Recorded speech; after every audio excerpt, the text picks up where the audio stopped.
Nice to see you all. Thank you for joining us.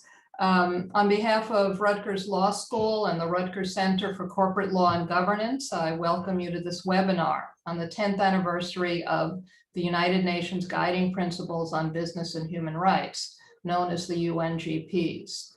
My name is Beth Stephens. I'm a professor here at Rutgers Law School. We'll hear today from 4 scholars who have been deeply involved in issues of business and human rights, and we're very pleased and honored that they've agreed to join us today. I'll introduce each of our panelists when they speak. But first, I've been tasked with offering a general introduction to our topic. And let me say before I launch into that, after the panelists, we will have time for questions and answers, and we will ask you to please post those in the Q&A link on the website. And then we'll go through them and present them to the panelists. So the UNGPs, they're part of a contentious debate about the role of international law in regulating business activities. And that's a debate that goes back decades or really centuries. In response to a particularly heated iteration of that debate, in 2005, the UN Secretary General appointed a special representative, John Ruggie, to study business and human rights. The UNGPs are the result of his project. They were finalized and endorsed by the UN Human Rights Council on June 16, 2011, exactly 10 years ago today. The UNGPs set forth a framework with 3 pillars and a set of 31 principles that explain those pillars. We've put a link to them in the chat for those of you who are not familiar with them. So just briefly, the first pillar addresses the state's duty to protect human rights. It explains that states have the legal obligation under international law to protect human rights from infringement by third-party actors, including businesses. The second pillar addresses businesses' responsibility to respect human rights. It states that business enterprises should respect human rights, should avoid infringing on the human rights of others, and should address adverse human rights impacts with which they are involved. This pillar also clarifies that businesses are responsible for avoiding adverse human rights impacts in their own activities and also for preventing and mitigating those linked to their operations, even if they haven't contributed to them. So the second pillar, pillar 2, describes its responsibility as a global standard of expected conduct for all business enterprises wherever they operate. It also states that businesses should engage in human rights due diligence to identify, prevent, and mitigate the adverse human rights consequences of their operations. Finally, the third pillar addresses remedies, declaring that states must ensure that those impacted by human rights abuses have access to to effective remedies, which can take different forms: financial and non-financial compensation to victims, injunctive relief, reparations, and apologies. So the UNGPs are considered soft law. That is, they don't have legally binding force, but rather derive their power from political consensus. As John Ruggie has articulated, the UNGPs were not intended to be adopted by states as binding international law. Rather, as guiding principles, they establish basic parameters and achieve uptake through their persuasive power, by inspiring conduct and by engendering shared expectations of proper behavior. So a major theme of today's presentations is whether the UNGPs are in the process of achieving that promise.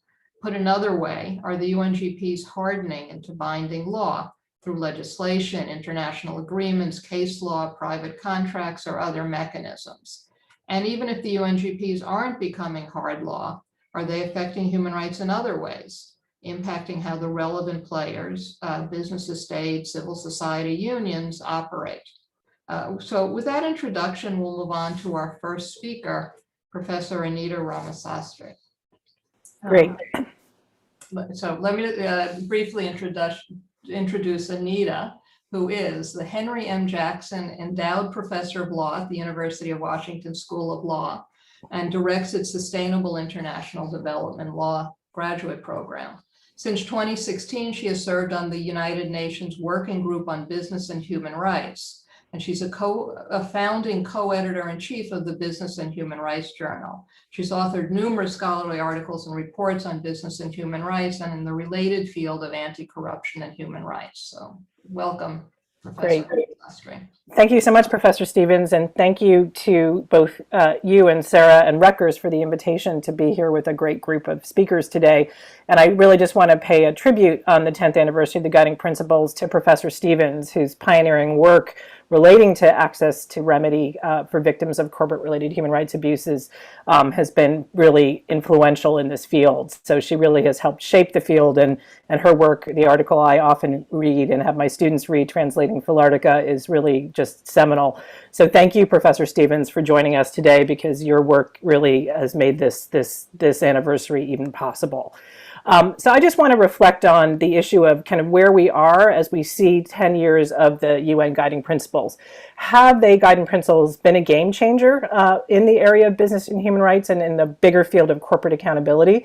And the first part of my answer is yes, right? That we've socialized this concept of business and human rights globally among governments, among civil society and business. And so there's a larger concept of business respect for human rights. It's been embedded globally in key places such as the OECD with the guidelines for multinational enterprises. So we've seen the effect, there's been a multiplier effect of the guiding principles being embraced in different places.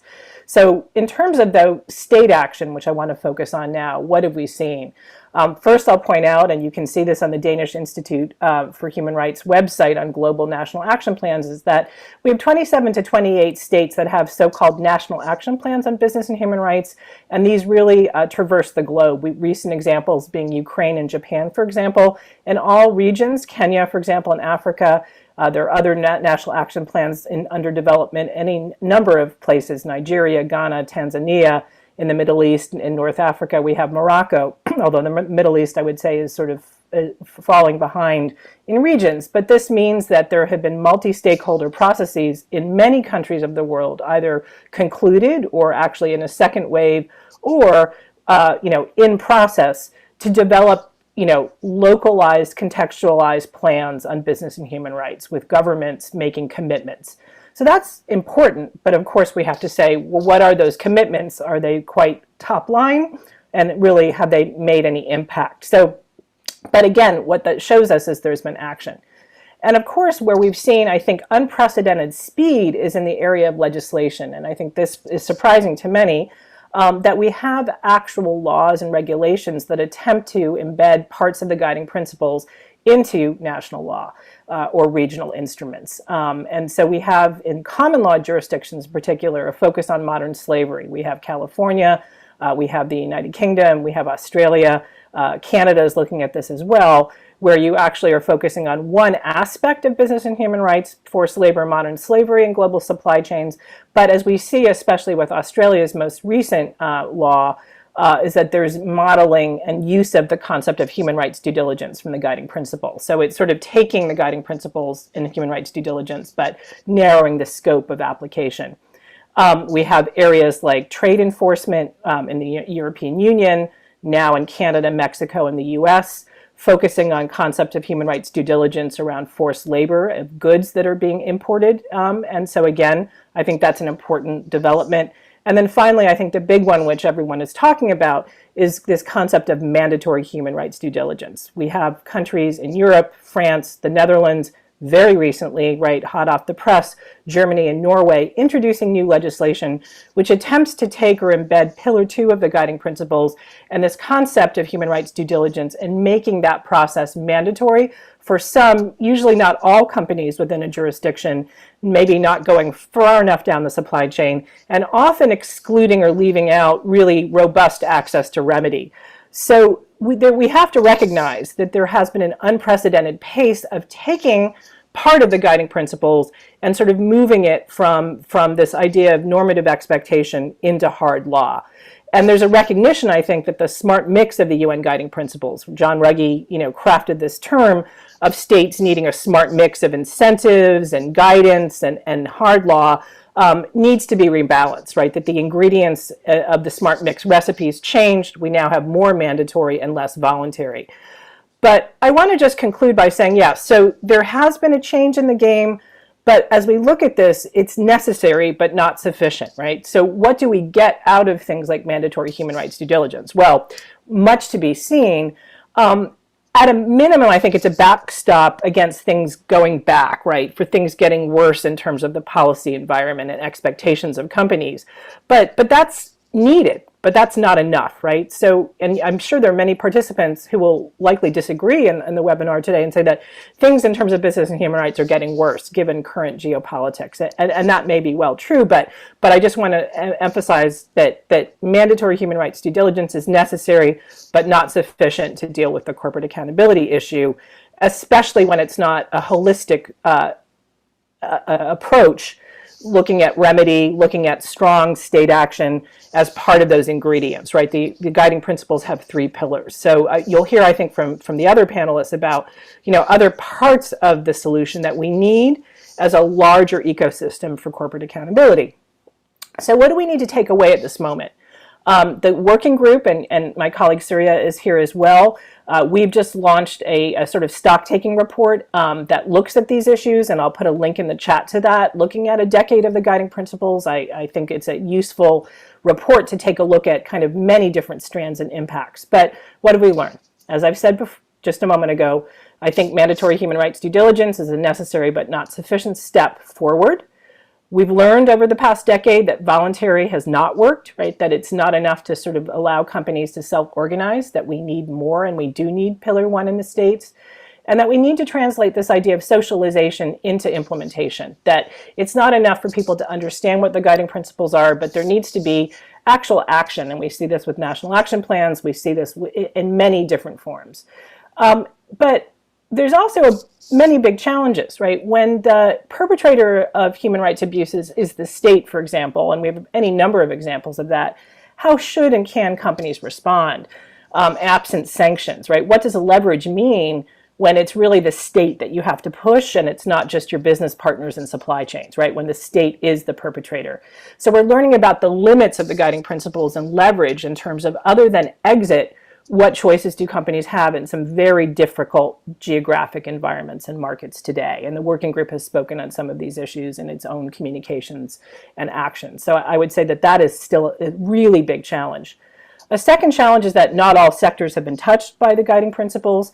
The defense sector is one, for example, that piggybacks on governments and says, as long as we have a license to export weapons, that's fine, right? But our own duty is not there. We have the professions. Lawyers have talked a little bit about the guiding principles, but it's not part and commonplace of practice. Management consultants, accountants, architects, right? These are all service professionals that are integrally involved as gatekeepers, intermediaries, and advisors to companies. But are they advising in a way that's UN guiding principles compliant, right? That's a larger question. I'm not talking about, does a law firm have a boutique practice or a consulting firm, but as a general matter, do they factor human rights into the way in which they tell a company, should you restructure, lay off employees, et cetera? So, and then there's a second piece, which is for those people who do practice in business and human rights, are there actual ethical obligations? Who is your client? Is it the company that's paying your bill, or should it be the rights holder? And this is, I think, going to be a larger challenge, the business of business and human rights. And then there are bigger challenges of just general coherence. And I think this is the biggest challenge that we're going to have to confront in the next decade. The UN Guiding Principles is not only about internal business processes. We focused very much on companies and due diligence as this kind of internal thing that companies need to do. Olivier de Schutter, who's a professor and special rapporteur in extreme poverty, just published a blog. My colleague Surya Deva has spoken and written on these topics, right, which is the challenge of just larger paradigms of corporate law, capitalism, and business models, which are just inconsistent with the idea of the guiding principles. So coloring within the box of the business model is really a problem. But before we even get to those bigger issues of kind of rethinking the purpose of the corporation, there's just inherent inconsistency in how companies operate. So they could have great human rights due diligence policies and processes, but they also need to be coherent in the way in which they engage as corporate citizens. So lobbying, political donations, whether they should be speaking up, right, on issues where there's a direct linkage to their business activity, Voting rights might be one of those issues, for example, in the US, right? That they need to be consistent. You can't lobby against workers' rights and then say that you're great on business and human rights. And so it's these larger systemic issues that I think we need to tackle and really call out as part of the agenda. And so I'll conclude by saying that we also need to think of business and human rights in the United States in a domestic frame. This is the bigger challenge. That very often US companies tend to think about this as a issue of what they're doing overseas or transnationally, but don't think about it consistently in a domestic context. And an example of this is racial discrimination, which has come up as an outgrowth of Black Lives Matter. That we haven't tended to think about what's going on in the workplace domestically, while we might be thinking about issues of minority rights or discrimination in a factory far away. And companies now are sort of thinking and finally grappling with those issues because they need to. But if they had thought about them through the business and human rights lens earlier, right, maybe we wouldn't be at the place we're in now. So I think we have a very long way to go. And for the students who are here today, one of the things to ask yourself is how many of your classmates have ever heard of the guiding principles, right? Beyond the people who take a niche course, right? How is it that we mainstream this concept and think about corporate accountability in a human rights framework outside of those who are really specialists? So thank you so much, and I look forward to hearing from everyone else. Thank you. Thank you so much, Anita, and for getting us off with some really big and provocative thoughts. And now I'll introduce our second speaker, Surya Deva, who is also, as Anita mentioned, is also on the UN Working Group of Business and Human Rights. Currently, it's vice chair. Surya is an associate professor at the School of Law of City University of Hong Kong. And he's also published extensively on business and human rights. He's also one of the founding editors-in-chief of the Business and Human Rights Journal, and has written extensively on these topics as well as on sustainable development. So thank you very much, Professor Deva. Thank you very much, Beth, and thank you, Anita, and all the panelists. It's really a pleasure to be sharing some thoughts on this particular issue. Let me start with saying that if we look at the UN documents and the instruments, I think the uptake of the UN guiding principles in a span of 10 years, in my view, is unprecedented. So I think Anita already talked about it, and hopefully if you look at the report that we issued today, that documents the footprint of UN guiding principles in different trajectories and different ways. So I think that is there. But my conversation today is not on this. I've been asked to focus on the relationship of UN guiding principles and the treaty process that has been ongoing. So I'm going to focus on three aspects. First, I will quickly mention the context of this treaty negotiation that started in 2014. Then I will talk about the interface between the UN guiding principles and the treaty process. And my third aspect will be about where do we go from here in the next 10 years or next 20 years. So in terms of the context of this treaty process, as many of you may recall, this is not the first attempt. So I call it the high tide and low tide. So this is a third high tide in an attempt to negotiate a binding instrument at the international level. What lessons can we draw from these attempts? Two high tides in the past receded. This is a third one. We do not know the outcome. But basically what we can see is that all three high tides, whether it is the TNC's Code of 1990s, the UN norms, second was there, but the first and the third tide, they were led by the Global South. So even the current treaty process is led by the Global South, but there's a difference. And I think there are two differences which are key here. One is that some of these states in the Global South are now having many multinationals, which was not the case in 1970s, 1980s. I think that is a key difference. The second is that we have not seen a treaty alliance of this kind in the past processes. So this is again unprecedented in my view, where thousands of civil society actors are pushing for creating an international instrument. And I think, of course, the third high tide has the advantage, or what I call the springboard of the UN guiding principles, which was not there earlier, right? So what these tides show, because they're coming again and again, I think they show that there is a demand for binding standards at the international level, and that demand has not disappeared after the endorsement of the UN guiding principles. That's why we're the third high tide, right? At the same time, I think the supply remains low, and whether this demand for the third high tide is going to be met, I think it will depend to a great extent the position of the European Union. And perhaps the position of the European Union may be different after it adopts a mandatory human rights due diligence legislation, but who knows? It may still not support the treaty process, but I think that would be, in my view, a game changer, whatever position European Union takes on this particular issue. Now, in terms of the interface of UN guiding principles and the treaty, if we look back in 2013, around the time when the process started, resolution was adopted in 2014, I would say that the process started that we don't need UNGPs anymore. They are not good enough. That's why the treaty should replace the UNGPs. So it was kind of in lieu of the UNGPs. That is at least my reading of the process.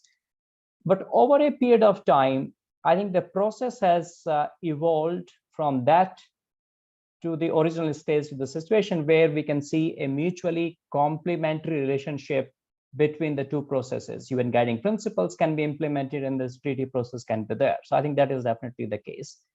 Not all states and all actors, like in particular businesses, have adopted this approach of mutual complementary nature. And many states, especially from the developed global north, they still have what I will call the either or mindset.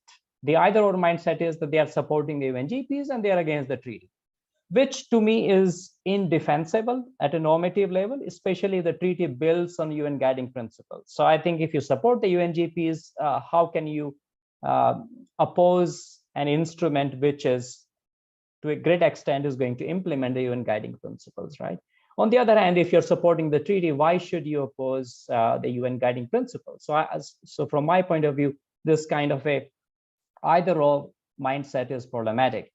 But I think this mindset shows to me that despite this narrative that there was a thick and broad consensus around the UN guiding principles, and I've argued this a long time back, that consensus is false.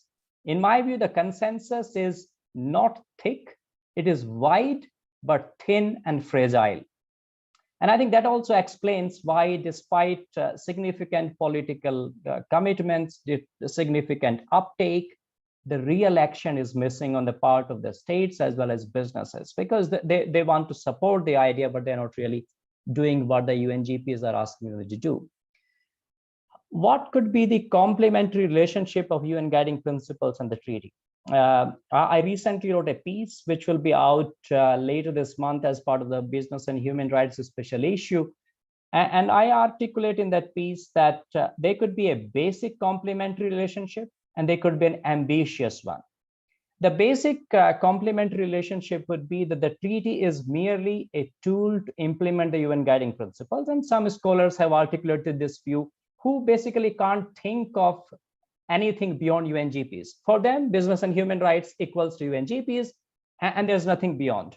So they also see the treaty as just a tool to implement UN guiding principles, nothing more, nothing less. That is a basic one-way complementary relationship in my view. But the second is more ambitious one, which goes beyond the UN guiding principles. UN guiding principles become a starting point, but not the end point for the treaty. And I think that is where I would say it's more ambitious, because it can try to fill the gaps in terms of some of the things which are not there very prominently or at all in the UN guiding principle. FPIC is one. Free, prior, and informed consent is absolutely missing, right? So this idea is very critical. One can argue the idea of extraterritorial obligation in Principle 2 is weak. That can be strengthened. The idea of binding mutual legal assistance among state, the UNGPs cannot support that idea, right? the issues about environmental rights. If you look at Principle 12, environmental rights, climate change, they are not part of the moral minimum of Principle 12, right? So I think those issues can definitely be strengthened, in my view, in the treaty. So that would be a more ambitious complementary relationship of the UNGPs and the treaty. Now, let me quickly wind up by going to the third aspect that I wanted to cover, looking ahead. And here I would say that how we should think even beyond the treaty. I have always argued that we should look beyond the UNGPs, but I think we should also look beyond the treaty, because these are merely tools. And even this treaty, even if we get it, will not be enough. And here I would like to mention 4 aspects that I think going forward we should pay greater attention to. One is that we need to take rights and rights holders more seriously. I suspect we talk about business and human rights, but rights do not really mean rights in the BHR domain in many situations, because they're not binding obligations. And if there are no binding obligations and there are no effective remedies available, I'm talking about remedies as an outcome, not merely access to remedy. Access is not enough. You need remedy at the end. Unless we have that, I think we are not really taking rights seriously in the Dawkins sense. My second point is that we need to go beyond processes. HRDD, human rights due diligence, is a process. Anita alluded to this particular point. I think this is definitely necessary, but perhaps not going to be enough. We need to put greater focus on the outcomes. We should not confuse the responsibility to respect human rights with due diligence. If due diligence is not able to ensure that the rights are respected, it is useless for me. It has no meaning. So this overemphasis on due diligence, even if it becomes mandatory, is problematic from my view. In fact, I have written maybe almost 10 years back that the voluntary approach will not work. And I think to some extent that is getting right now. I will dare to predict that mandatory human rights due diligence will fail as well. It might prove counterproductive, in fact. But let us see. History may judge me later on. 10 years down the line, we can have another webinar back. My last 2 points. We need to go beyond respecting human rights. Pillar 2 is there. It's a floor that businesses need to respect human rights. But it is increasingly becoming clear that they cannot respect human rights unless they protect, fulfill, and defend human rights. Whether this is a COVID situation, whether this is the complex operating environment that Anita highlighted in different parts of the world, you can't just respect human rights. It is not a compartment that you can detach with the wider issues of defending human rights. And my last point is, and that connects again with what Anita mentioned, is that we need more ambitious norms. Guiding principles, if you look at the drafts of 1970s, 1980s, they are not really ambitious in my view. They are a consensus document. But if you look at the documents, if you look at even the 2003 norms, some of the ideas are very much there, but we don't pay attention to that. We think UNGPs came from somewhere, parachuted from somewhere, absolutely new thing. No, it is not a new thing. It has been there. Now the point is, can we develop more ambitious norms? And that is what Olivier Duchâtel talked about, the 2.0 version of the UNGPs. How do we deal with corporate capture? How we deal with tobacco sector? Can it respect human rights? Can it comply with UN guiding principles, right? How we deal with the gig economy? Whether this idea of gig workers, is it consistent, that model? And you can do due diligence day in, day out, and still there'll be violations. What about inequality? In a company, if the chief executive officer is earning 800 times more salary than the average worker, the company can do best due diligence. How do we fix this issue, right? So we need to deal with those systemic, fundamental, structural challenges in the free market economy. And I don't think UNGPs were meant to challenge those things. They are operating within the broken system. So I will stop here. So I think we need definitely much more ambitious norms, whether they are voluntary or binding, that is a separate question, but more ambitious. Thank you.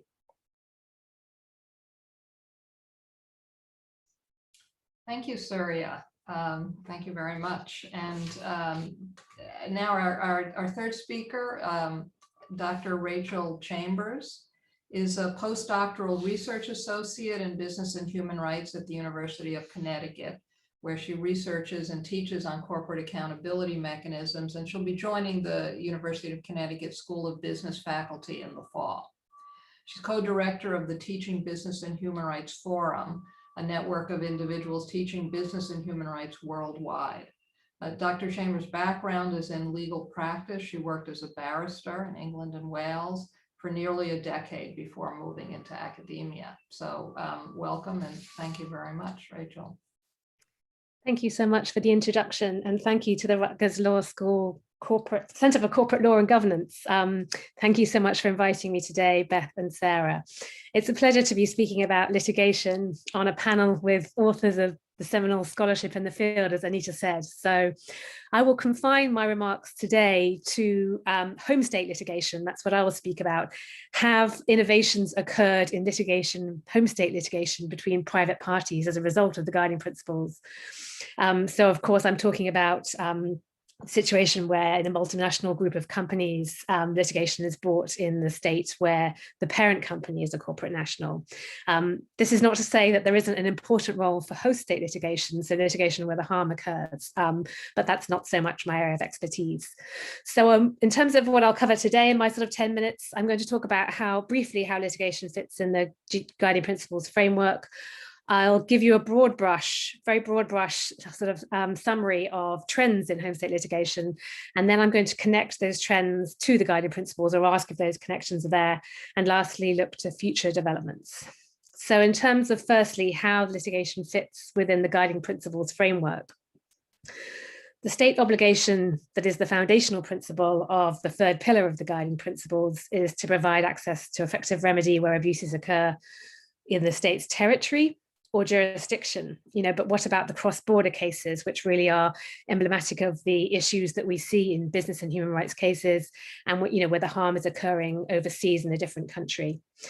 So the operational principle on state-based judicial mechanisms, which deals with this, talks about the fact that states should take appropriate steps to ensure the effectiveness of domestic judicial mechanisms when addressing business-related human rights abuses, including considering ways to reduce legal, practical, and other relevant barriers that may lead to denial of access to remedy. And of course, maybe not top of the list, but top of our minds here when we think about those barriers are when claimants face a denial of justice in a host state, and obviously can't access or trying to access the host state courts to pursue their claim. Now, as Surya just alluded to, certain treaty bodies have taken a more demanding approach to the extraterritoriality obligations of home states under international human rights law. For example, the Committee on Economic, Social and Cultural Rights telling states that they should regulate the activities of their corporate nationals when they operate overboard when certain conditions are met. But the guiding principles, of course, they leave us with this sort of consider and this language of, suggesting that states should do this, but not pushing them any harder on this particular issue. Since the guiding principles were adopted a decade ago, the working group and also obviously the Office for the High Commissioner for Human Rights have both issued reports fleshing out access to remedy, in particular the Office for the High Commissioner for Human Rights through their Accountability and Remedy Project, the acronym ARP, ARP1 has really delved into how states should address access to remedy, providing guidance to them, policy objectives for how to try and to do this better. So what's actually happened? I mean, in terms of the broad brush discussion about trends for home state litigation. Well, as we know, having Beth Stevens on the call has been writing about this for so long. These cases obviously predate the guiding principles by many years, and whether or not we've seen an increase in cases since the guiding principles, I think is somewhat a moot point. I think there is a steady increase over time in terms of the number of cases, and what we've seen is a bit like the high tide, low tide analogy that Surya just gave, some high points, some low points. So here in the United States, a high point was obviously when cases were being brought with more frequency under the Alien Tort Statute. But as we all know, as Supreme Court rulings have decisively narrowed this path for plaintiffs, other home state jurisdictions, such as European jurisdictions, Canadian jurisdictions, have received more attention. And, there are a number of major legal hurdles, issues at play in home state litigation. Key among them, jurisdiction of the courts, the applicable law in a given case, how to attribute liability to the parent company for harms that occur through the actions or operations of their subsidiaries or suppliers or other business partners. And then other, huge but legal, also practical burdens for plaintiffs, funding such litigation, the availability of suitable lawyers, personal risks they face in bringing such claims. So to summarize, it's an uphill battle for plaintiffs. And I would say it's rare for plaintiffs who face a denial of justice in a host state to be able to access home state courts, despite what I said at the beginning about the UNGPs asking states to consider ways to reduce this barrier. But there are certain positive developments, particularly in recent years. In respect of the barrier of attributing liability to parent companies, we've obviously seen these decisions of the UK Supreme Court in the last couple of years demonstrating a more dynamic and plaintiff-friendly approach to the question of, to whom a duty is owed within the corporate structure, to whom is a duty of care owed. So I'm talking here about cases of Lungoy and Vedanta and Okpabi and Shell. And just to say, when I finish speaking, I'll put the names of all the cases I mentioned in the chat. So in these cases, what we've seen is the UK Supreme Court taking a more generous or progressive approach to this question of when a parent company can incur a common law duty of care to those harmed by the actions of its subsidiary. So looking beyond the formal structures of the corporate, the multinational group of corporate companies and the formality of its structure, and looking to the relationship between the parent and the subsidiary in respect of the activities that have caused harm, the different models of the more modalities of management of the activity, and saying, a duty of care can arise where the parent company is advising on the management of this operation, which then goes on to cause harm. So essentially giving plaintiffs more of an opportunity to pin liability on the parent company in these cases. I was quoting there from the Lungoy judgment. This was reinforced quite recently in the Okpabi judgment in the UK Supreme Court. So turning to my third point, connecting litigation trends that I've just described to the UNGPs. So I would say, with some exceptions that I'll turn to in a moment, that judges are not using the guiding principles for the most part to determine cases. There's no evidence, for instance, with those UK judgments that I just described, that the judges there were in any way influenced by the guiding principles, despite the fact that interveners in both cases, so in both Vedanta and Okpabi, argued that the guiding principles were relevant to the question of whether there was a duty of care in each of those instances. What we find in the judgments is that argument was not addressed in either judgment. But what I do see in the way that the judges are approaching questions of whether there might be a duty of care in such cases, that judges are moving towards a way of reasoning that is closer to what, for example, was called for in the ARP1, so the Office for High Commissioner for Human Rights guidance, namely to pay more attention to the practicalities of the organization and management of business enterprises, rather than prioritizing the formality of the corporate structure when considering parent company liability. My view is that any similarities between the UK decisions and the ARP1 guidance are likely coincidental. And I actually checked in with the author of that ARP1 guidance, Jennifer Zirk, and she shares that view with me. But nonetheless, the English case law developments are positive.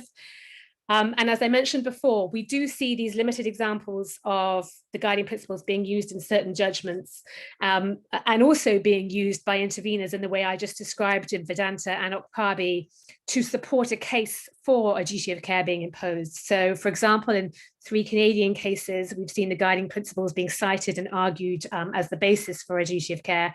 Again, I'll put the names in the chat. One's Chock and Hud Bay, the others I'll put in there as well. But suffice to say that the fact that the guiding principles provide details of a standard of care, and that, in the case of these Canadian cases, obviously the Canadian government endorsed the guiding principles, is being used to support these arguments in these cases. More far-reaching decisions have occurred in not home state litigation, but other circumstances where the guiding principles have been raised. One is essentially a host state litigation case, a Colombian case. I only have the case reference as SU-123-18, but I'll put the link in the chat. There's also a blog in English for non-Spanish speakers regarding that case. And in that case, what we saw is a court in Colombia using the guiding principles as the basis for holding that a company must conduct human rights due diligence in respect of its impacts on indigenous communities, and essentially interpreting the constitution, the constitutional requirements under Colombian law in line with the guiding principles. The second case, again, not home state litigation per se, but a climate case. So a case concerning climate change, Mil Defensie against Royal Dutch Shell, decided last month by the District Court of The Hague in the Netherlands. In a far-reaching decision, the District Court of The Hague found that Royal Dutch Shell has an individual responsibility as a company to limit its carbon emissions by at least 40% by the year 2030 in comparison to its 2019 levels. So it's an interesting case because it uses the guiding principles as an authoritative basis to interpret what's described as a rule of unwritten law pertaining to proper social conduct. Obviously, this is Dutch law, not my area of specialism, but suffice to say for this, for our purposes, that we're seeing the authoritative status of the guiding principles being used to shape a norm that here is being applied to Shell, and with the result that Shell has a duty to contribute to the reduction of dangerous climate change. So that made this obviously is a decision from last month, and it may be a prediction of what is yet to come in terms of future court decisions. And the last piece I want to cover very briefly before I conclude is future legislative developments, alluded to, of course, by both Anita and Surya in their remarks. So I just wanted to add to that the enactment of human rights and environmental due diligence laws, obviously flowing from the human rights due diligence requirements in the guiding principles, may help to overcome some of the barriers to litigation that I've touched on in my presentation today. So in particular, for example, separate corporate personality, which obviously is what lies behind these difficulties attributing liability to a parent company. So how could a statutory duty help plaintiffs to overcome these barriers? Obviously, human rights and environmental due diligence requires companies to identify and map their human rights risks using tools like saliency, the shift terminology there, to identify where the biggest human rights risks lie. And human rights environmental due diligence is a sort of articulation of a standard of care, i.e. it's what prudent businesses should be doing to ensure that human rights abuses are not occurring throughout their global operations.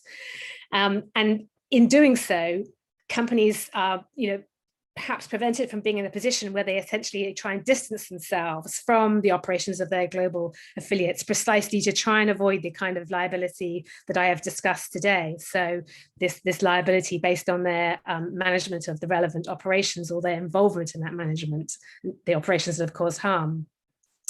But, and this is to Surya's point as well, talking about whether due diligence laws will be effective or not. It's my view that civil liability, and my view shared by many, I believe, civil liability needs to be an essential component of such laws, really to ensure that they have the impact on access to remedy, which they need, which they desperately need, given the sort of neglect of this pillar of the guiding principles. And so we've seen, for example, with the German law enacted this week, that civil liability is not a component. And we see with the French law that's been on the books since 2017 that yes, there is civil liability, but from what I understand, it will be very hard to achieve in practice. So there's a sort of watch the space piece around that, and a sense that we need to be pushing for these laws to be strong on civil liability, to ensure that they are effective, that they do move the needle on access to remedy in a way that we haven't really seen in the last decade. Thanks so much. Thank you. And that brings us to our final speaker, Professor Sarah Dadush, also of Rutgers Law School. Her scholarship focuses on improving the social and environmental performance of transnational corporations and global supply chains. For the last year plus, she's been leading the principled purchasing project for an ABA business law section working group tasked with developing model contract clauses to better protect the human rights of workers in supply chains. And the project is moving along very rapidly. So I'm pleased to have her explain to us what she's been doing. Thank you so much. And thank you to Beth, and thank you so much to all of our speakers, who I have and continue to learn so much from. Thank you very much. So as Beth said, I'll be speaking about hardening the UNGPs through contract, with a particular focus on the efforts of this ABA business law section working group that I've been working with for a while now, to draft model contract clauses for purposes of improving the human rights performance of international supply contracts, and by extension, international supply chains. And I'll just post the MCCs, we call them model contract clauses, MCCs, in the chat for your perusal. So just to start, in my view, I think contracts are a pretty fascinating vehicle for hardening soft law generally, and the UNGPs in particular, because when you enter into a contract, that in and of itself is voluntary. And for the most part, you get to decide what you put into your contract. So that aspect is voluntary. But once it's in there, once it's in the contract, it is binding and legally enforceable. So one way to understand contracts is as a kind of private statute, right, between the parties.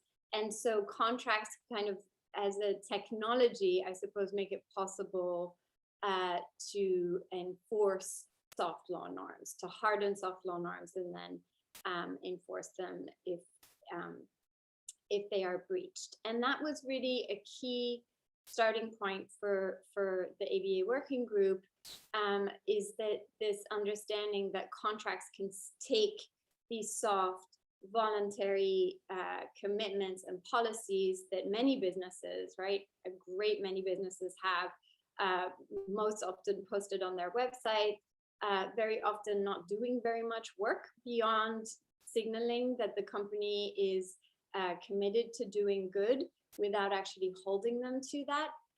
So contracts can sort of take these soft voluntary commitments and make them binding, and that was a very important driver for the working group's development of the model contract clauses. Also, to the point that that a few speakers have made already, contracts can bring some amount of coherence, right, between what companies say they do and what they actually do on the ground. So the idea is to use the idea of the working group is to use contracts to make these otherwise soft policy commitments much more meaningful as part of the company's legal and operational life. So as far as hardening the UNGPs specifically, that was for version 2.0 of the model contract clauses, which we just published in March, very central to our objective. And we feel that there is, of course, a concern that how are you going to get companies to revisit their contracts? And our response to that is that, well, as you've already heard from the other speakers, there are quite important legislative developments taking place both at the national and the international levels, in particular, as has already been discussed somewhat, with respect to mandatory human rights due diligence. We also have seen an increase in human rights or human rights related or supply chain litigation. We also see a rise of interest from investors with an increasing interest in and focus on the S part of ESG and the environmental and social and governance performance of investee corporations. And we also see a rise in conscious consumerism, all of which we think combined make it so that companies are incentivized and becoming increasingly incentivized to think about how they might upgrade their contracts to be more performing in terms of human rights, or at least in terms of supporting better human rights performance by the company overall. So, so we set about with version 2.0, really thinking about, well, what does it look like to have UNGP enhanced contracts, or contracts that are aligned with and embody the principles enshrined in the UNGPs, and that requires also asking, how does drafting UNGP aligned contracts challenge our traditional approaches to contracting? So what would be the impacts of hardening the UNGP contract principles within contracts? And so I just want to spend what's left of my time highlighting three major impacts that I think would come from rethinking contracts to be UNGP aligned. The first has to do with actually incorporating the human rights due diligence principle that is enshrined in the UNGPs, but also in the OECD guidelines. So both these bodies, both these sources have a lot of guidance on human rights due diligence.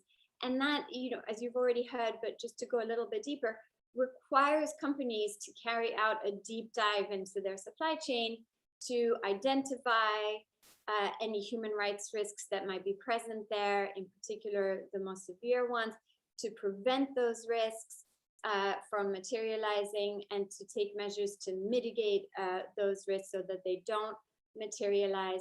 And if a risk does materialize into an adverse harm, the company also has to remediate, engage in human rights remediation to address the grievances or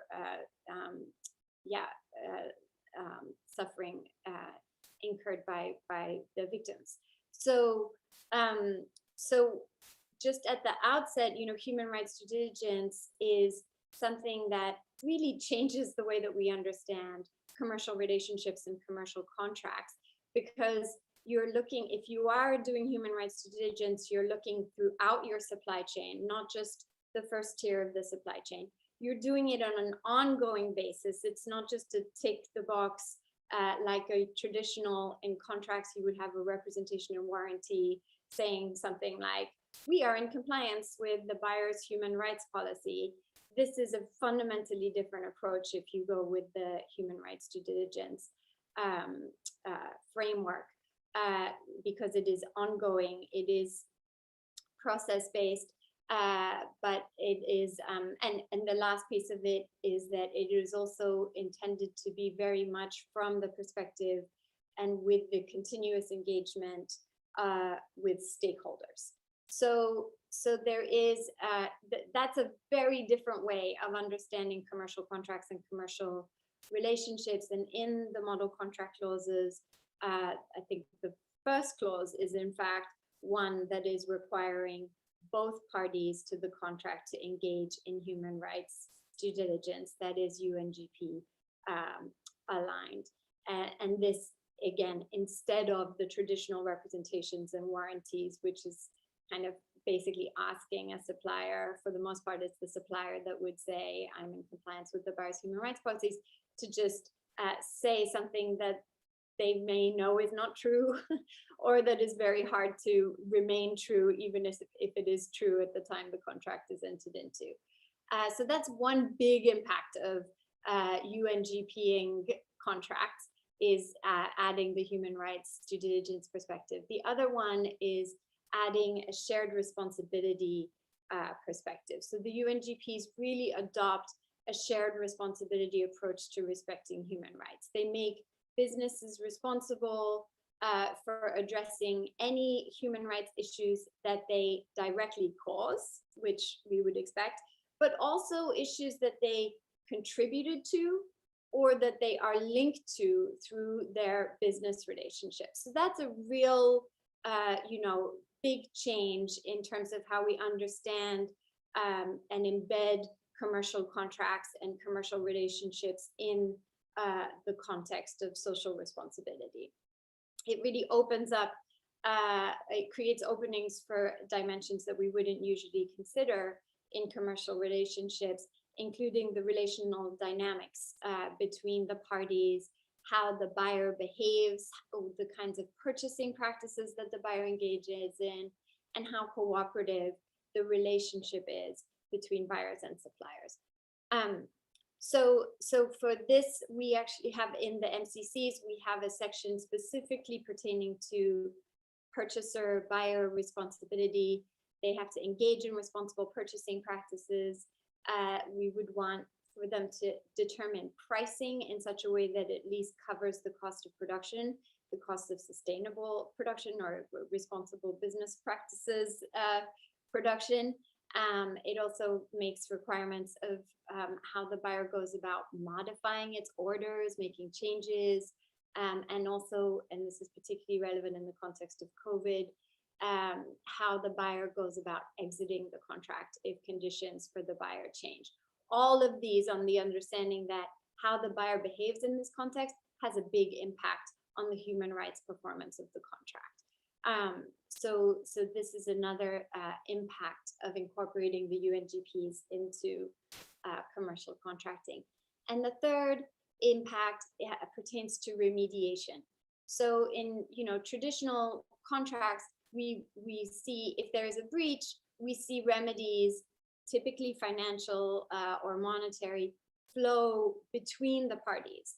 But if what you have is a human rights issue or a breach that is connected to a human rights obligation in the contract, then typical contract remedies don't do the trick, right? You need to channel remedies to look more like human rights remediation and to redress the grievances of the victims of the harm. That's another big impact of upgrading commercial contracts to reflect the UNGPs, is that we have, for example, in the MCCs, but there are different ways to do it. We've incorporated a requirement that remediation, human rights remediation, would come first before you go to typical traditional contract remedies. And to the extent that the buyer is itself implicated in having contributed to the human rights harm, then the buyer must participate in the remediation, always in consultation with stakeholders or the victims. We also have a human rights arbitration provision included in there. The big sort of maybe possibly explosive potential of this piece is that it kind of really pushes the idea of contract privity to its edges, right? You're really moving into a zone that is quite, revolutionary. And we include in the MCCs, we do include an option for what's called a third-party beneficiary clause, which would give workers or their representatives the right to bring a claim directly under the contract. But even without adopting that provision, the remaining focus on remediation in the MCCs does invite participation by the rights holders, by the stakeholders, by the affected workers, again, at every stage of the contract's life. So I will stop there and just close by saying that I have perhaps, drunk the Kool-Aid of the UNGPs, but I feel very, optimistic and interested and so curious to see where we go from here. Thank you. Well, thank you, and thank all of you, and thanks Sarah, who was really the original organizer of this panel, for giving us all the opportunity, inviting us all to do this. Before we go to, we have a few questions from the participants. Let me see if who on the panel has a comment or question about the other presentations. Anyone? Yeah, Surya, please. Thank you. I just want to add a footnote to what Sarah was saying, and that is about, I think she mentioned, if I remember correctly, she mentioned that what you put into a contract is voluntary. And I would like to push her a little bit on that, because in reality, that is not the case. When we enter into the contract, in many situations, one party will have the standard terms of the contract, and you just take it or leave it. So in theory, yes, contract law sells the idea that the entering into contract is a voluntary enterprise, but in reality, it is not a voluntary enterprise. And there is significant imbalance of power. And I think that is the real issue, which the guiding principles do not address adequately, in my view. And I think same applies to human rights due diligence. So I wanted to add that footnote. But I understand and agree fully with your potential of contract law that you highlighted. So I don't question that, but I wanted to just add this point. Thank you. Sarah, did you have any comments on that? It's absolutely, it's such a valid point that these contracts are very often, international supply contracts in particular, are very often drafted to be totally one-sided and in favor of the more powerful party in the contract structure, often offered, as you say, on a take it or leave it basis.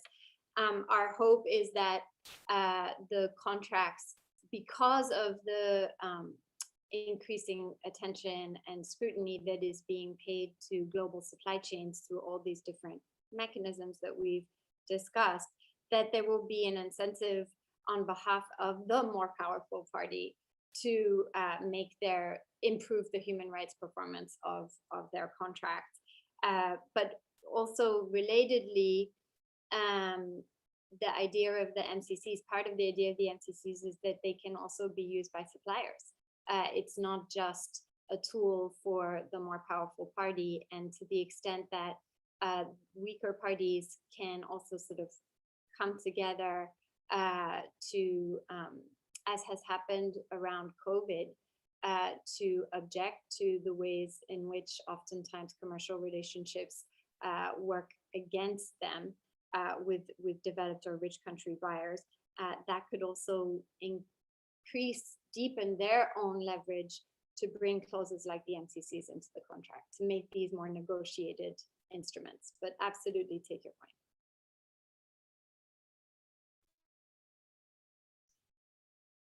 What other comments? Oh, yes, Rachel. Thanks, Beth. Just to build on something that Anita said, Anita, when you mentioned professional service providers such as law firms, social audit providers, etc., I think that's also a really important issue, which we haven't sort of touched on today. You know, companies on one hand sort of professing their support for the guiding principles, but on the other hand, engaging in litigation tactics, which arguably undermine the plaintiff's ability to gain access to remedy, and where the line is between what would be appropriate in terms of defending oneself in a legal action and, you know, what at the other end of the scale can amount to essentially oppression of human rights defenders, and then all that lies in between. So I think, and that's, you know, we're seeing some interesting case law on this. You may be aware, those who are attending, of a case called Rehan against EY, so a social audit firm, brought a case brought in London about whistleblowing, essentially by someone who provided professional services, giving social audits, and when he raised concerns about what was being done by the firm he was auditing, he was essentially pushed out. So I think that there's lots to explore on that.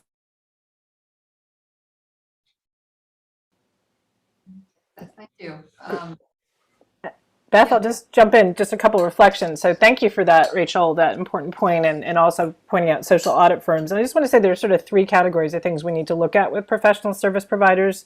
One is when they're providing generic advice, are they actually thinking about the UN guiding principles, right? So when they're structuring a contract, for example, if you're a commercial lawyer, are you thinking about the human rights implications? That's one, and we really haven't looked at that at all. Second piece is, as Rachel was saying, again, what are the limits in terms of what you're doing, in terms of zealous representation, issues of whistleblowing? I think all of those are important.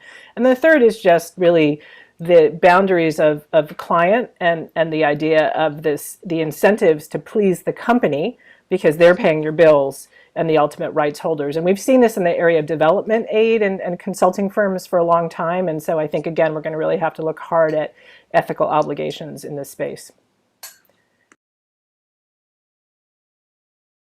Are there other comments, questions for each other? I just had a quick question for Sarah, which is, this is obviously a very important piece of work. So what will be the incentive, do you think, for companies to take on board the model contract clauses? Sort of how do you see kind of pushing that implementation phase? Well, I think in terms of the incentives, I hopefully touched on them enough. But where we're looking is we're now in the launch phase, right? So we are interested, of course, in speaking directly with corporations that might take up the MCCs, but it is clear that it's going to be hard for somebody to be a first mover on this. So what feels more promising is actually working through more private ordering mechanisms, like maybe multi-stakeholder initiatives or industry associations or even certification schemes. So we are pursuing different avenues. We're really fresh off, right? We just published at the in mid-March, but we're looking at different avenues for this. And then as in tandem with our own efforts here with the ABA working group, there's also an initiative to translate the MCCs for civil law and more European focused uptake. Law firms are also a very interesting candidate to take these up, right? As the expectations of meaning like that what we expect of corporations in terms of their human rights performance or the human rights performance of their supply chains increases or develops, law firms are going to be asked to provide advice and guidance on how do we upgrade or evolve our contracts. So that's another interesting place to look for uptake. Thank you for that question. Can I actually just bounce one back to Surya, which is, I was very, absolutely, I so agree with you about the idea that we need to move away from process to outcomes and impacts. And I was wondering if you had ideas already now for what that might look like to switch from process to impact and outcome. I mean, yes. So I think we already have some of those tools. For instance, we have the concept of a strict liability. So that is very well established both under criminal law as well as in tort law, right? So governments under Pillar 1 can say that these are the red lines. If that happens, you are liable civil, administrative, criminal penalties in those particular situations. And either you will have no defense at all, or you will have a very limited defense, or the burden of proof will be shifted. So these are the tools which are available. And I think that is my trouble with everyone getting obsessed with these mandatory due diligence legislation under Pillar 1. So what I say is that we are using Pillar 1 to rescue Pillar 2. Pillar 2 has failed, so we are relying on Pillar 1 to rescue Pillar 2. But Pillar 1 has a wider role to play than merely talk about due diligence, which companies should be doing anyway, irrespective of what governments do, right? Then we have precautionary principle, which is very well established in environmental law, climate change. That may become quite relevant here, right? When we come to product liability, I mean, a company is responsible. It doesn't really matter how complex your supply chain is. Apple cannot say, oh, I don't know who made this battery. And that's why if there is a blast from the iPhone and you get injured, Apple is not responsible. I can't trace the supplier. But when it comes to human rights abuses, the supply chains become very complex suddenly. So I think this is a fiction, and I think we need to break out of this fiction that it is all about due diligence and mandatory nature of it. Thank you. Anita. Yeah, just to sort of add on to Surya's points, and I agree with his, which is, it's about the pillar one piece, right? That it's not about sort of outsourcing human rights due diligence as just a sort of company responsibility. It's about how are you going to enforce and create the liability mechanisms. And again, in another field, corruption, we did that initially with vicarious liability in the Foreign Corrupt Practices Act, where it's just, you figure it out, company, we think corruption's bad, not that we've solved that problem. So there are models where the state has decided to act, and we just haven't gotten there with business and human rights. So that's the bigger challenge.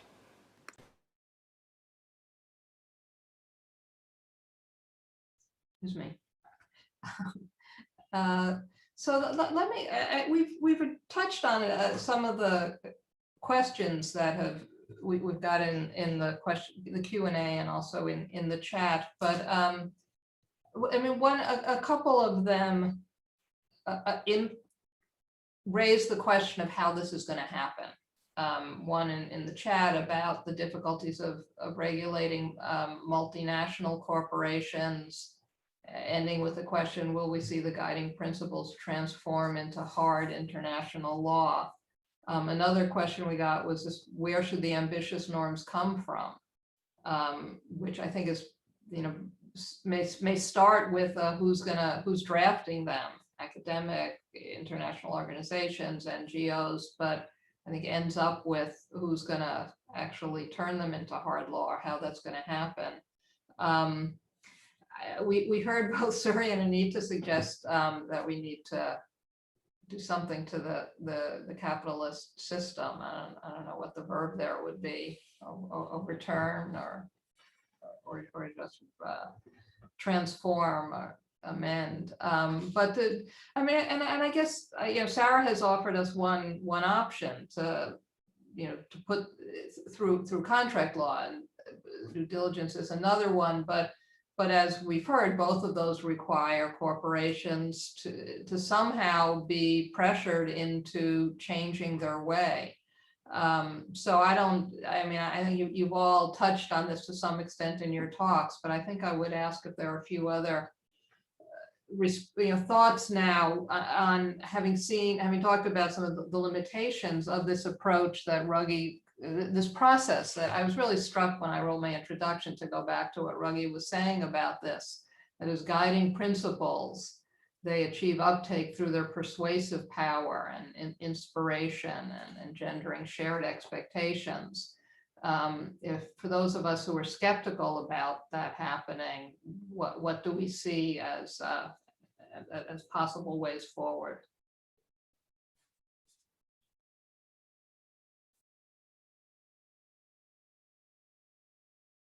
Yes, Surya.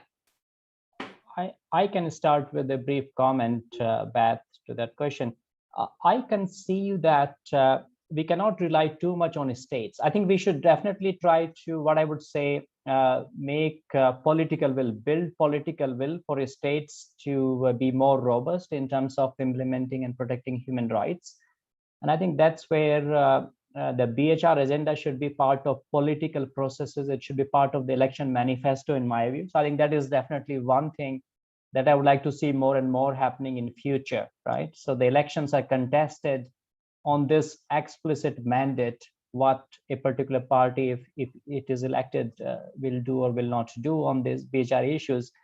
But I think in addition to that, I think we cannot rely too much on the states as well as companies.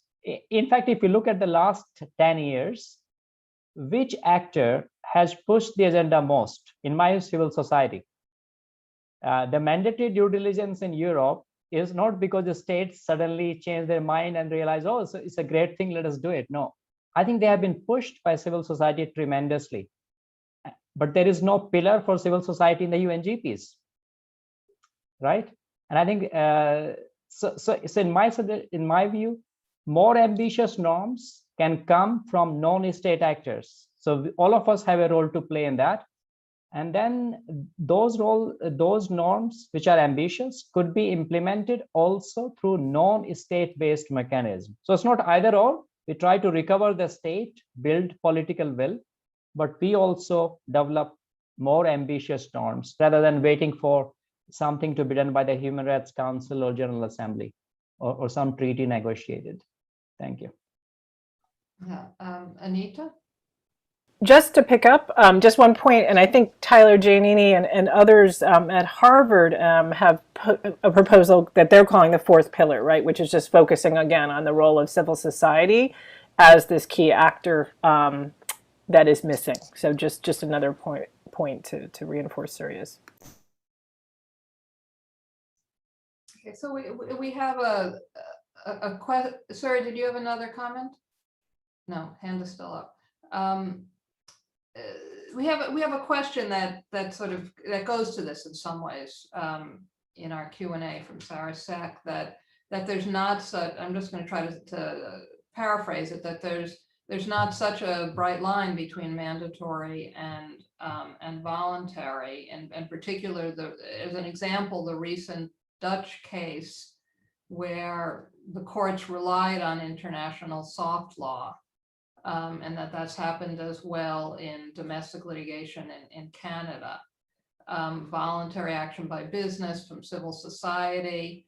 And so the final question is, wouldn't it be, rather than talking about a bright line between mandatory and voluntary, wouldn't it be more useful to speak of the UNGPs as a potential legal relevance rather than undermining them as describing them as voluntary?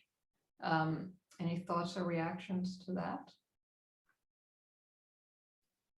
Beth, I volunteer you to answer that question. You volunteer me? No, I'm the one who sues corporations. I like hard law. No, joking. I won't. Surya. Again, a couple of points, Sarah's. I think first of all, the Dutch case that she's citing, could that case be filed merely on the basis of UNGPs? That is my question. I think that is the real issue.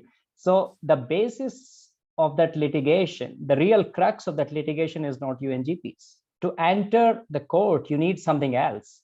Once you are in, then many things could become relevant in interpretation. And that is not remarkable, in fact. Because Indian Supreme Court has used treaties that have been ratified by Indian government, but without any legislation. So technically, under international law, that treaty which has been ratified, but there is no domestic law, it should not be binding. It has no meaning, right?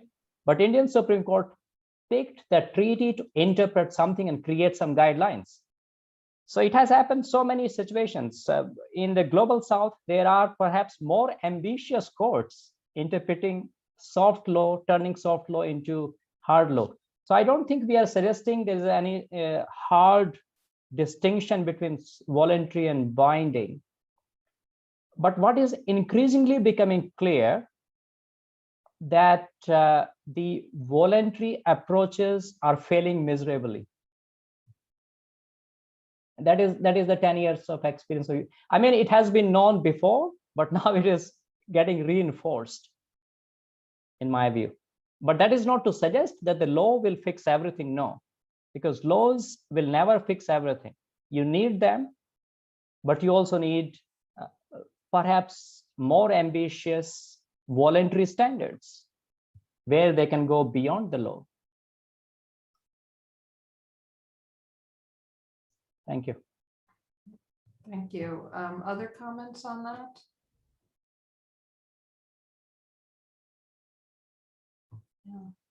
Yeah, I mean, even just to take more seriously the reference to me, in the United States litigation, we often referred to soft law. And I would say in some of the earlier cases had some success there.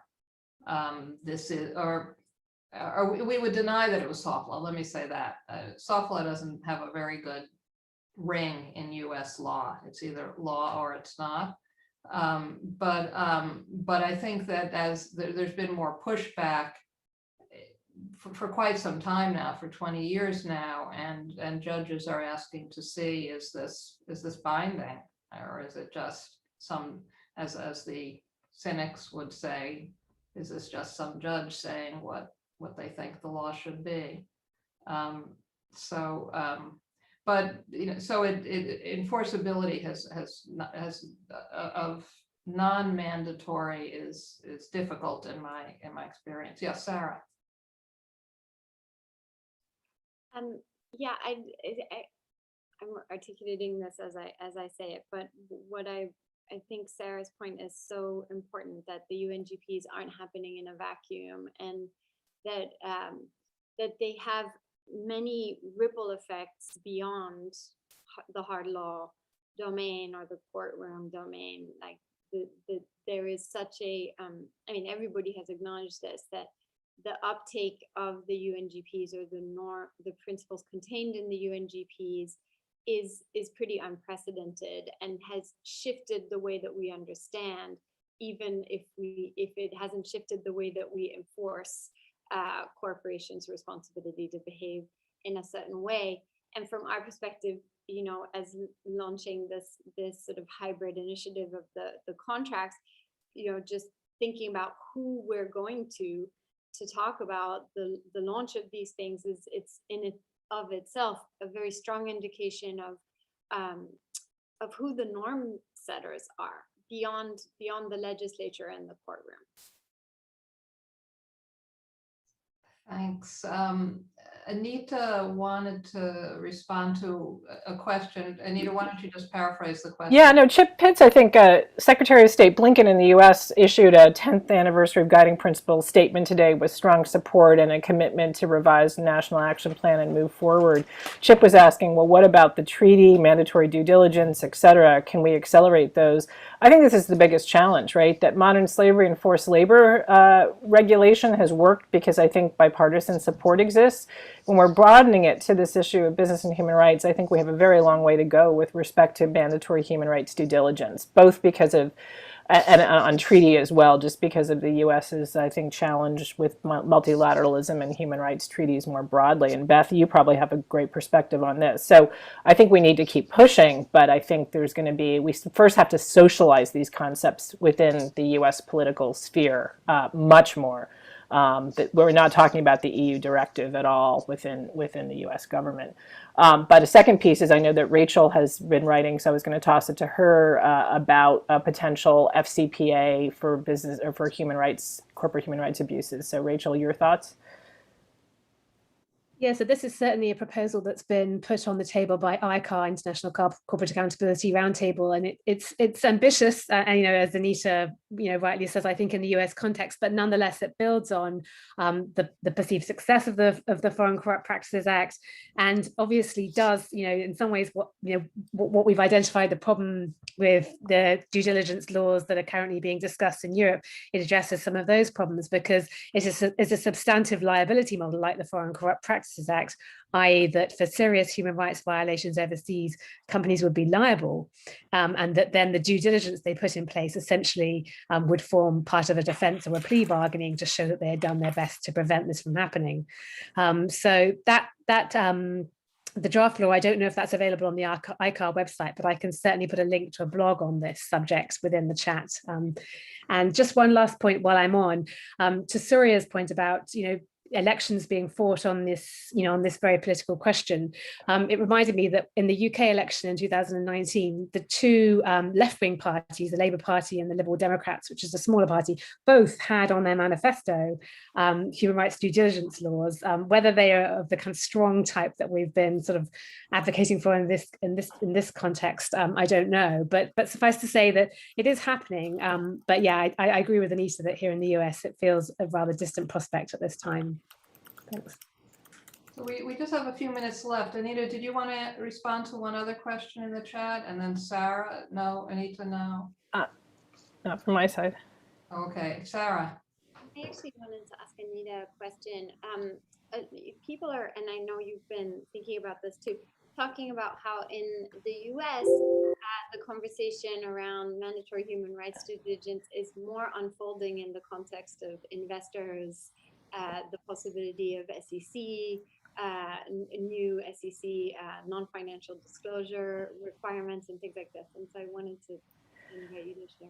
Yeah, so I think, I mean, there are different things, that's right. And of course, our colleague at Columbia with Co-Rights Lab, Joanne Bauer, has been doing a lot of work around sort of how do we push these better disclosure models, both through accounting standards and then through regulatory models. But I think that again, the larger challenge for the US is going to be how we're going to create those legislative mandates for that. So back to Surya's point, the investor community doesn't need a regulatory mandate in order to act, right? And tomorrow, actually, there'll be a launch of an investor report that the UN Working Group is putting out, sort of focusing on that, but with key investor speakers and participants, including BlackRock, right? So I think that they have tremendous power that we need to keep pushing on. That really, if they act tomorrow, it'll have a much bigger influence than whether or not the SEC chooses to act. So that's kind of my reaction. Okay, thank you all. And thank you to all the participants. I tried to cover at least the themes of all the questions, although we might have missed a couple right there at the end. But thank you for your questions, and thank you to Sarah and the Center for Corporate Law and Government and the Governance and the support staff who helped us so much put this together, and of course to our panelists. Really interesting. The time flew by, and I'm sure we'll all be talking about this together frequently. Again, thank you all. Thank you so much.